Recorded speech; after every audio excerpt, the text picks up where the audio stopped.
जो press conference है या तो मोबाइल इसका संबंध कल्याणपुर थाना कांड संख्या 344-24 से है।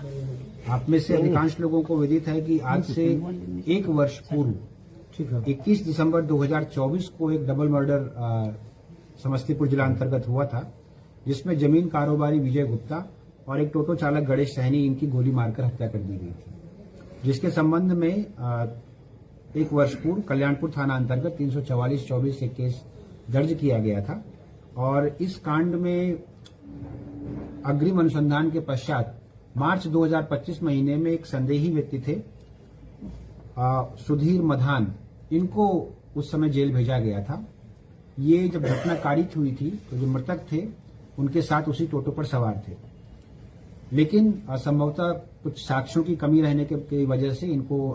जल्दी से जमानत मिल गई थी और ये केस हम लोगों के लिए चैलेंज बना हुआ था। तो आज इस कांड का जो उद्भेदन हुआ है, इसी के संबंध में ये प्रेस ब्रीफ हम लोग आयोजित कर रहे हैं। इस कांड के उद्भेदन में हम लोगों को लोकल जो हम लोगों के ऑफिसर्स हैं वो तो तब से लगे ही हुए थे, लेकिन एसटीएफ से भी बहुत महत्वपूर्ण सहयोग मिला है, जिसके लिए हम लोग उनका धन्यवाद ज्ञापन करते हैं। इसमें जो तकनीकी अनुसंधान हुआ उस समय जो लोग इसमें इन्वॉल्व थे उन पर और जो मानवीय आसूचना संकलन किया गया, इसके आधार पर हम लोगों ने इस घटना को कारित करने वाले 3 व्यक्तियों की पहचान कर ली है, जिसमें से 2 व्यक्तियों की गिरफ्तारी हो चुकी है। और जो घटना कारित करने वाले जो बाइक चला रहे थे वो फूल बाबू राम हैं, जो कल्याणपुर के रहने वाले हैं, इनको गिरफ्तार कर लिया गया है। इनसे जो पूछताछ हुई, उस पूछताछ में जो पहले हमारे संदेही थे जिनको जेल भेजा गया था सुधीर मदान, उनकी ही इस घटना को पूरी जो साजिश है उसको रचने के क्रम में उनका ही नाम सामने आया है। उनकी पहचान भी सुधीर मधान ने जिन लोगों को हायर किया वो 3 लोग थे, उनको पहले बुलाकर रेकी भी कराई और जो मृतक हैं जिनको उन्होंने टारगेट किया था उनकी फोटो वगैरह भी दिखाकर उनसे उनका हुलिया उन्होंने मैच कराया था। और मुख्य रूप से जो जमीन संबंधी ट्रांजैक्शन ये लोग करते थे उसी के विवाद थे, जिस विवाद की वजह से इस घटना को सुधीर मधान ने इन 3 लोगों को हायर करके अंजाम दिया था। जो इसमें अपराधी फूल बाबू राम हैं, इनके घर से एक देसी कट्टा और 2 जिंदा गोली मिली है, जिसके संबंध में कल्याणपुर थाना में 412-25 केस दर्ज किया गया है। सुधीर मधान से भी इस केस के संबंध में पूछताछ की गई है और उनके घर से भी इस घटना के संबंध में जो एक हथियार प्रयोग हुआ था उसे बरामद किया गया है, जिसके संबंध में नगर थाना कांड संख्या 309-25 दर्ज किया गया है। और जो हम लोगों के इस गाड़ी को जो वाहक थे फूल बाबू, उनसे जब पूछताछ की गई तो 2 शूटरों की पहचान की गई थी हम लोगों के द्वारा, जिसमें से आशुतोष सिंह को गिरफ्तार कर लिया गया है और दूसरे शूटर की पहचान भी हम लोगों को हो गई है, लेकिन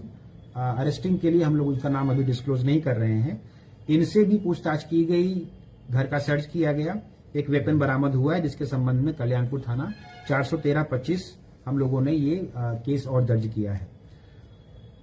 इनके जो सुधीर मधान के लड़के हैं, इनकी भी भूमिका इसमें सामने आई है और कुछ किस्तों में जिन लोगों को हायर किया गया था इनको लगभग 5 लाख रुपए देने का प्रॉमिस किया गया था, लेकिन 1 लाख रुपए कई किस्तों में इनको दिए गए हैं, उनको भी गिरफ्तार कर लिया गया है। तो अभी तक जो गिरफ्तारी हुई है उस घटना की पूरी साजिश रचने वाले सुधीर मधान जो हैं उनका आपराधिक इतिहास भी हम लोग दे रहे हैं। कल्याणपुर, वारिसनगर और बलिगांव थाना में उनके ऊपर पहले से केस है। एक और केस है जो कल्याणपुर थाना कांड संख्या 12-24 है, जिसमें एक गोली मारी गई थी एक व्यक्ति को। यह कांड भी जांच में चल रहा था और इसमें भी कुछ लोगों का नाम संदेह के आधार पर आया था। इस घटना को कारित करने में भी जो ये आशुतोष सिंह वगैरह हैं इनकी भूमिका सामने आई है। तो इस ऑपरेशन से एक और कांड का उद्भेदन हुआ है। अभी तक की इस घटना में घटना कारित करने वाली जो बाइक थी, इसके अलावा 2 देसी कट्टा, 4 जिंदा गोली, 1 देशी पिस्तौल, उसकी 5 जिंदा गोली, आईफोन और मोबाइल बरामद हुआ है। और सबसे महत्वपूर्ण ये है कि इन लोगों के आपस की बातचीत, आने जाने, रेकी करने, इन सभी के संबंध में जो टेक्निकल एविडेंसेस हैं वो भी हम लोगों ने कलेक्ट किए हैं और हम लोगों की कोशिश होगी कि जल्दी से जल्दी हम लोग इन सारे अभियुक्तों के लिए इनको गिरफ्तार करके भेज रहे हैं। एक महत्वपूर्ण चीज, चूंकि इनको बेल मिली है, इसलिए इन अभियुक्त के बेल कैंसिलेशन के लिए भी हम लोग प्रस्ताव आगे बढ़ाएंगे।